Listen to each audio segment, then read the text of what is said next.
राधे राधे। आप देख रहे हैं मीनाक्षी गोयल लड्डू गोपाल भक्ति चैनल। आज के मेरे इस वीडियो में आप सुनेंगे संतोषी माता व्रत कथा।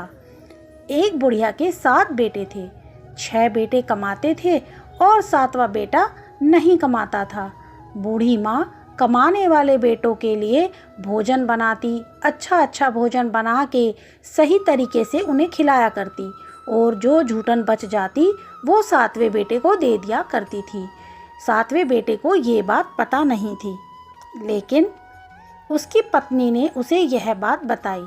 बेटे को विश्वास ही नहीं हुआ।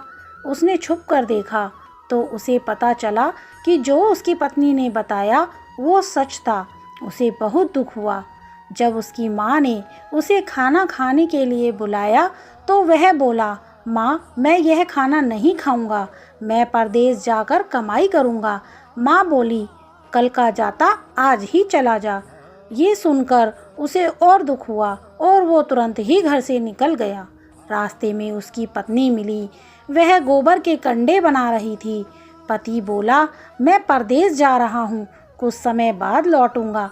तुम अपना धर्म का पालन करते हुए ध्यान से रहना। वह बोली, आप मेरी चिंता ना करें, बस मुझे भूलना मत और मुझे अपनी कुछ निशानी दे दो। उसे देखकर ही मैं समय बिता लूँगी। पति ने अपनी अंगूठी निकाली और पत्नी को देकर चल पड़ा।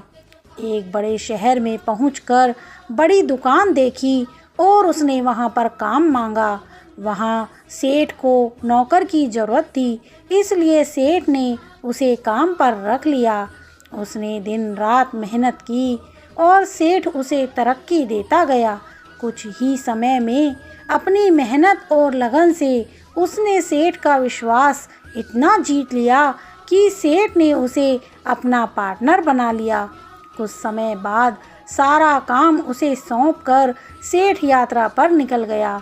अब वह खुद बड़ा सेठ बन चुका था। उधर उसकी पत्नी पर बड़े जुल्म हो रहे थे। घर के सभी लोग उससे दिन भर काम करवाते, जंगल में लकड़ियां लाने भेजते, भूसे की रोटी खाने को देते, नारियल के कटोरे में पानी पिलाते। एक दिन जंगल जाते समय उसने रास्ते में कुछ औरतों को संतोषी माता का व्रत करते देखा, कथा कहते हुए सुना।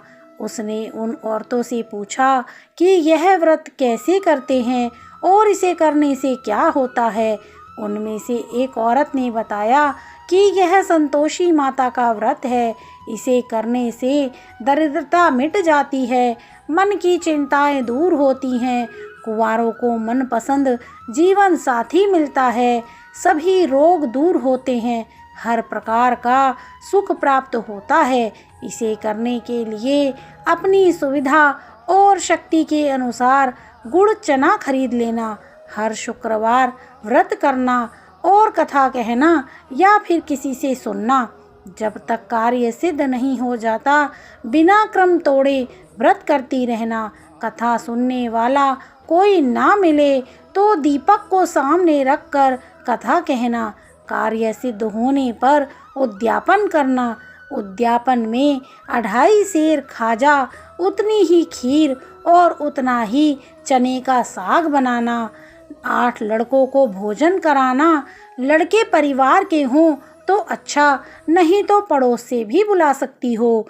भोजन कराकर केले आदि फल देकर विदा करना, लेकिन ध्यान रखना खट्टे फल नहीं देना। उस दिन घर में कोई भी खटाई ना खाए। सारी विधि जानकर उसने गुड़ चने खरीद लिए। रास्ते में संतोषी माता के मंदिर में भोग लगाकर याचना करने लगी कि हे माँ, मुझे व्रत के नियम कायदे नहीं पता। मैं शुक्रवार का व्रत निष्ठा से करूँगी, मेरा दुख दूर करना। एक शुक्रवार बीता। दूसरे शुक्रवार को उसके पति का पत्र आया। तीसरे शुक्रवार को पति ने पैसे भेजे, वो उसे मिले, परंतु सब घर वाले ताना मारने से नहीं चूकते। दुखी होकर वो माता के मंदिर में प्रार्थना करने लगी कि हे माँ, मुझे पैसा नहीं चाहिए, मुझे अपने स्वामी के दर्शन करने हैं। माता ने उसे आशीर्वाद देकर कहा, तेरा पति जल्दी ही आएगा। वह बहुत खुश हुई। परदेश में उसके पति के पास बिल्कुल समय नहीं था, दिन भर व्यस्त रहता। माँ संतोषी ने उसके सपने में आकर उसे बताया कि उसकी पत्नी बहुत दुखी है, उसे उसके पास जाना चाहिए। उसे पत्नी की बहुत चिंता होने लगी। दुकान बेचकर, सारा व्यापार समेटकर पत्नी के लिए कपड़े, गहने और ढेर सारा पैसा लेकर रवाना हो गया। उसकी पत्नी जंगल से लकड़ी काट कर लौट रही थी, तब उसने धूल का गुबार उठते देखा। माता ने उसे बताया कि उसका पति आ रहा है, वह घर माँ के पास जा रहा है, इसलिए वह भी घर जाए और चौक में लकड़ी का गट्ठर डालकर आवाज़ लगाए, लो सासू जी लकड़ी का गट्ठर, भूसे की रोटी दो, नारियल के खोखे में पानी दो, आज कौन मेहमान आया है। उसने ऐसा ही किया। आवाज़ सुनकर उसका पति बाहर आया और अंगूठी देखकर व्याकुलता के साथ माँ से पूछा कि ये कौन है। माँ बोली, ये तेरी पत्नी है, दिन भर घूमती रहती है, भूख लगे तो यहाँ आकर खाना खा लेती है, काम कुछ करती नहीं है, बस तुझे दिखाने के लिए नाटक कर रही है। पति को विश्वास नहीं हुआ और माँ से चाबी लेकर ऊपर वाली मंजिल के कमरे में अपनी पत्नी के साथ चला गया। कमरे को महंगे सामान से सजाकर महल जैसा बना दिया और दोनों सुख से रहने लगे। पत्नी ने अपने पति से कहा, मुझे माता का उद्यापन करना है। पति ने स्वीकृति दे दी। खुशी से माता के उद्यापन की तैयारी करने लगी। जेठानी के बच्चों को खाने का न्योता दिया। उसका उद्यापन बिगाड़ने के लिए जेठानी ने बच्चों से कहा कि तुम खटाई मांगना। बच्चों ने वैसा ही किया, पर उसने खटाई देने से मना कर दिया तो बच्चों ने पैसे मांगे, जो उसने दे दिए। बच्चों ने खटाई खरीद कर खा ली, जिससे माता क्रुद्ध हो गई। सिपाही आए और उसके पति को अपने साथ ले गए। जेठानी बोली, चोरी करके पैसा इकट्ठा किया है, इसलिए सिपाही पकड़कर ले गए। बहू रोती बिलखती माता के मंदिर गई। माँ ने कहा, तुमसे भूल हुई, यह उसी का परिणाम है। बहू क्षमा मांग कर बोली, मैं फिर से उद्यापन करूंगी और अब ऐसी भूल नहीं करूंगी। मेरे पति को वापस बुलाओ। माता ने कहा, वह रास्ते में आता हुआ तुझे मिल जाएगा। उसका पति रास्ते में मिला और कहने लगा, इतना धन कमाया है, उसका टैक्स भरने गया था, सिपाही इसी कारण आए थे। बहू ने चैन की सांस ली और शुक्रवार आने पर फिर से उद्यापन की तैयारी कर ली। इस बार उसने पड़ोस के बच्चों को बुलाकर प्रेम पूर्वक भोजन कराया और केले देकर विदा किया। माता बहुत प्रसन्न हुई। कुछ समय बाद उसे बहुत सुंदर पुत्र प्राप्त हुआ। पुत्र को लेकर रोजाना माता के मंदिर जाया करती थी। एक दिन माता ने सोचा, आज मैं इसके घर जाकर देखती हूँ। माता ने भयानक रूप अपनाया।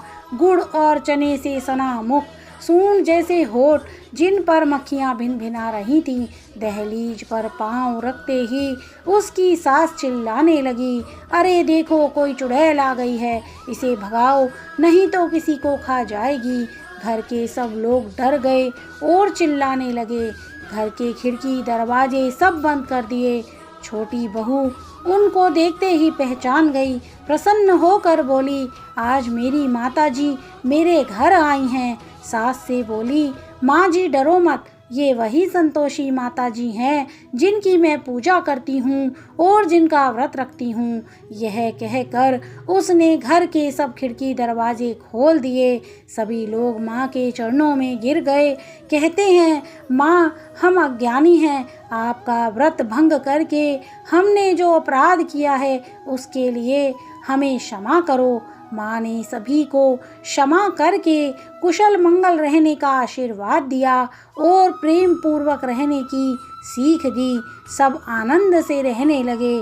जैसे माता रानी बहू को फल दिया, ऐसा ही सबको देना। जो यह कहानी पढ़े या सुने उसका मनोरथ पूर्ण हो। बोलो संतोषी माता की जय। ऐसी ही भक्ति कथाएं सुनने के लिए, व्रत कथाएं सुनने के लिए मेरे चैनल को सब्सक्राइब करें। वीडियो अच्छी लगी हो तो लाइक शेयर करें। राधे राधे।